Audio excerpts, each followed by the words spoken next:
Little Women, Chapter 7. Amy's Valley of Humiliation. "That boy is a perfect cyclops, isn't he?" said Amy one day as Lloyd clattered by on horseback with a flourish of his whip as he passed. "How dare you say so, when he's got both his eyes?" "And very handsome ones they are too," cried Joe, who resented any slighting remarks about her friend. "I didn't say anything about his eyes, and I don't see why you need fire up when I admire his riding." "Oh, my goodness, that little goose means a centaur, and she called him a cyclops," exclaimed Joe with a burst of laughter. "You needn't be so rude. It's only a lapse of lingy, as Mr. Davis says," retorted Amy, finishing Joe with her Latin. "I just wish I had a little of the money Laura spends on that horse," she added, as if to herself, yet hoping her sisters would hear. "Why?" asked Meg kindly, for Joe had gone off in another laugh at Amy's second blunder. "I need it so much. I'm dreadfully in debt, and it won't be my turn to have the rag money for a month." "In debt, Amy? What do you mean?" And Meg looked sober. "Why, I owe at least a dozen pickled limes, and I can't pay them, till I have money, for Mommy forbade my having anything charged at the shop." "Tell me about it. Are limes the fashion now? It used to be pricking bits of rubber to make balls." And Meg tried to keep her countenance. Amy looked so grave and important. "Why, you see, the girls are always buying them, and unless you want to be thought mean, you must do it too. It's nothing but limes now, for everyone is sucking them in their desks in school time and trading them off for pencils, bead rings, paper dolls, or something else at recess. If one girl likes another, she gives her a lime. If she's mad with her, she eats one before her face and don't offer even a suck. They treat by turns, and I've had ever so many, but haven't returned them, and I ought, for they are debts of honor, How much will pay for them? How much will pay them off and restore your credit?" asked Meg, taking out her purse. "A quarter would be more than do it, and I leave a few cents over for a treat for you. Don't you like limes?" "Not much. You may have my share. Here's the money. Make it as long as you can, for it isn't very plenty, "Oh, thank you. It must be so nice to have pocket money. I'll have a grand feast, for I haven't tasted a lime this week. I felt delicate about taking any, as I couldn't return them, and I'm actually suffering for one." Next day, Amy was rather late at school, but could not resist the temptation of displaying, with pardonable pride, a moist brown paper parcel before she consigned it to the inmost recesses of her desk. During the next few minutes, the rumor that Amy March had got 24 delicious limes (she ate one on the way home) and was going to treat circulating through her set, and the attentions of her friends became quite overwhelming. Katie Brown invited her to her next party on the spot. Mary Kinsley insisted on lending her watch till recess, and Jenny Snow, a satirical young lady who had basely twitted Amy upon her limeless state, promptly buried the hatchet and offered to furnish answers to certain appalling sums. But Amy had not forgotten Miss Snow's cutting remarks about some persons whose noses were not too flat to smell other people's limes, and stuck-up people who were not too proud to ask for them. And she instantly crushed that Snow girl's hopes by the withering telegram, "You needn't be so polite all of a sudden, for you won't get any." A distinguished personage happened to visit the school that morning, and Amy's beautiful drawn maps received praise, which honor to her foe rankled in the soul of Miss Snow and caused Miss March to assume the airs of a studious young peacock. But alas, pride goes before a fall, and the revengeful Snow turned the tables with disastrous success. She sooner had the guest paid the usual stale compliments and bowed himself out than Jenny, under pretense of asking an important question, informed Mr. Davis, the teacher, that Amy March had pickled limes in a desk. Now, Mr. Davis had declared limes a contraband article, and solemnly vowed to publicly ferule the first person who was found breaking the law. This much endured man had succeeded in banishing chewing gum after a long and stormy war, had made a bonfire of the confiscated novels and newspapers, had suppressed a private post office, had forbidden distortions of the face, nicknames, and caricatures, and done all that one man could do to keep 100 rebellious girls in order. Boys are trying enough to human patience, goodness knows, but girls are infinitely more so, especially to nervous gentlemen with tyrannical tempers and no more talent for teaching than Dr. Blimble. Mr. Davis knew any quantity of Greek, Latin, algebra, and ologies of all sorts, so he was called a fine teacher, and manners, morals, feelings, and examples were not considered of any particular importance. It was a most unfortunate moment for denouncing Amy, and Jenny knew it. Mr. Davis had evidently taken his coffee too strong that morning. There was an east wind which always affected his neuralgia. I don't know what that means. Maybe his neuros? I don't know. Neuralgia. And his pupils had not done him the credit which he felt he deserved. Therefore, to use the expression, if not elegant, language of a schoolgirl, he was as nervous as a witch and as cross as a bear. The word limes was like fire to powder. His yellow face flushed, and he rapped on his desk with an energy which made Jenny skip to her seat with unusual rapidity. Young ladies, attention, if you please. Uh-oh.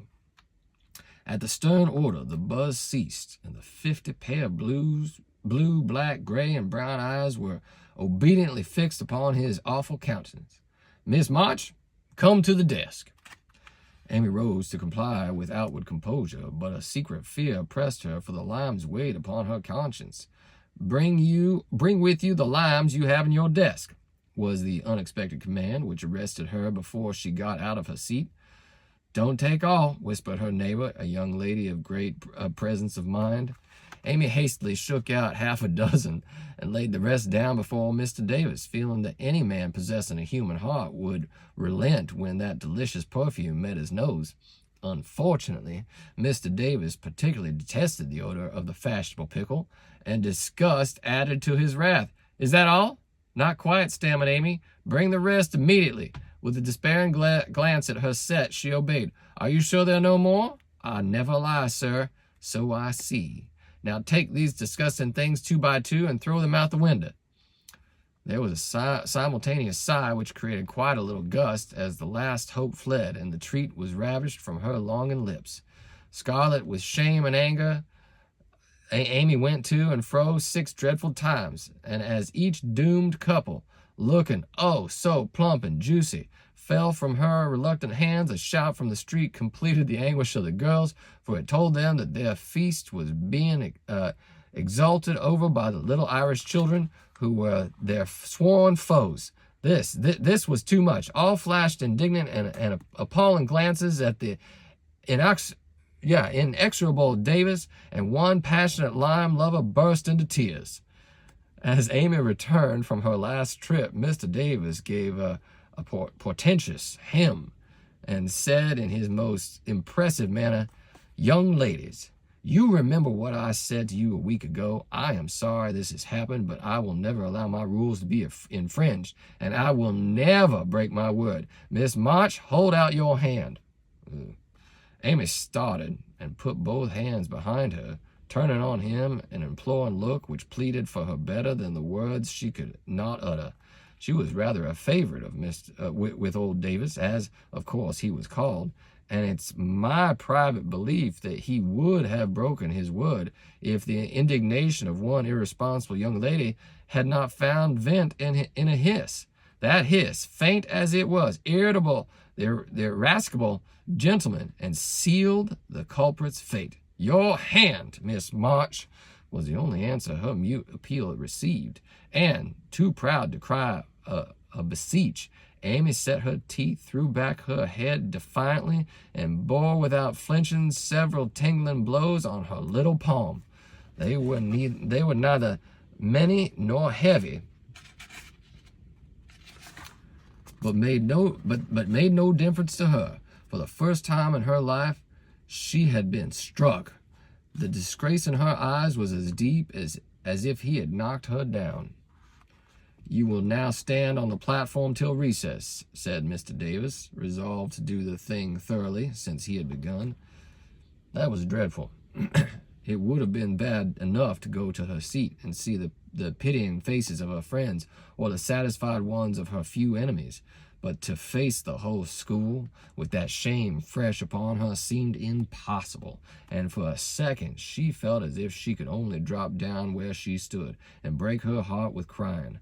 A bitter sense of wrong and the thought of Jenny Snow helped her to bear it, and taking the ignominious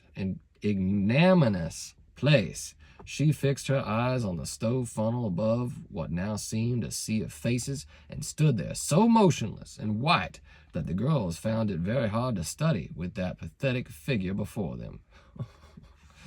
During the 15 minutes that followed, the proud and sensitive little girl suffered a shame and pain which she never forgot. To others, it might seem a ludicrous or trifle affair, but to her it was a hard experience, for during the 12 years of her life she had been governed by love alone, and a blow of that sort had never touched her before. The smart of her hand and the ache of her heart were forgotten in the sting of the thought, "I shall have to tell at home, and they will be so disappointed in me." The 15 minutes seemed an hour, but they came to an end at last, and the word recess had never seemed so welcome to her before. "You can go, Miss March," said Mr. Davis, looking, as he felt, uncomfortable. He did not soon forget the reproachful glance Amy gave him as she went without a word to anyone straight into the anteroom, snatched her things, and left the place forever, as she passionately declared to herself. She was in a sad state when she got home, and when the older girls arrived some time later, an indignation meeting was held at once. Mrs. March did not say much, but looked disturbed, and comforted her afflicted little daughter in her tenderest manner. Meg bathed the insulted hand with glycerine and tears. Beth felt that even her beloved kittens would fail as a balm for griefs like this. Joe wrathfully proposed that Mr. Davis be arrested without delay, and Hannah shook her fists at the villain and pounded potatoes for dinner as if she had him under her pestle. No notice was taken of Amy's flight except by her mates, but the sharp-eyed Demorals discovered that Mr. Davis was quite benignant in the afternoon, also unusually nervous. Just before school closed, Joe appeared, wearing a grim expression, as she stalked up to the desk and delivered a letter from her mother, then collected Amy's property and departed, carefully scraping the mud from her boots on the doormat as if she shook the dust of the place off her feet. "Yes, you can have a vacation from school, but I want you to study a little every day with Beth," said Mrs. March that evening. "I don't approve of corporal punishment, especially for girls. I dislike Mr. Davis's manner of teaching, and don't think the girls you associate with are doing you any good, so I shall ask your father's advice before I send you anywhere else." "That's good. I wish all the girls would leave and spoil his old school. It's perfectly maddening to think of those lovely limes," sighed Amy, as the heir of the martyr. "I am not sorry you lost them, for you broke the rules and deserve some punishment of disobedience," was the severe reply, which rather disappointed the young lady, who expected nothing but sympathy. "Do you mean you are glad I was disgraced before the whole school?" cried Amy. I should not have chosen that way of mending a fault," replied her mother, "but I'm not sure that it won't do you more good than a milder method. You are getting to be rather conceited, my dear, and it is quite time you set about correcting it. You have a good many little gifts and virtues, but there is no need of parading them, for conceit spoils the finest genius. There is not much danger that real talent or goodness will be overlooked long. Even if it is, the consciousness of possessing and using it well should satisfy one, and the great charm of all power is modesty." "So it is," cried Laurie, who was playing chess in a corner with Joe. "I knew a girl once who had a really remarkable talent for music, and she didn't know it.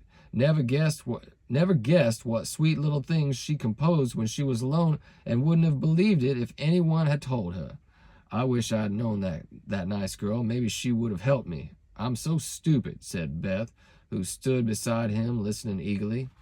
You do know her, and she helps you better than anyone else could, answered Lloyd, looking at her with such mischievous meaning in his merry black eyes that Beth suddenly turned very red and hid her face in the sofa cushion, quite overcome by such an unexpected discovery. Joe let Laura win the game to pay for that praise of her Beth, who could not be prevailed upon to play for them after her compliment. So Laura did his best and sung delightfully, being in a particularly lively mood, for to the Marches he seldom showed the moody side of his character. When he was gone, Amy, who had been pensive all the evening, said suddenly, as if busy over some new idea, "Is Laura an accomplished boy?" "Yes, he has had an excellent education and has much talent. He will make a fine man, if not spoilt by petting," replied her mother. "And he isn't conceited, is he?" asked Amy. "Not in the least. That is why he is so charming and we all like him so much." "I see. It's nice to have accomplishments and be elegant, but not to show off or get perked up," said Amy thoughtfully. "These things are always seen and felt in a person's manner and conversation if modestly used, but it is not necessary to display them," said Mrs. March. "Any more than it is proper to wear all your bonnets and gowns and ribbons at once, that folks may know you've got them," added Joe, and the lecture ended in a laugh. And that's the end of Chapter 7 of Little Women.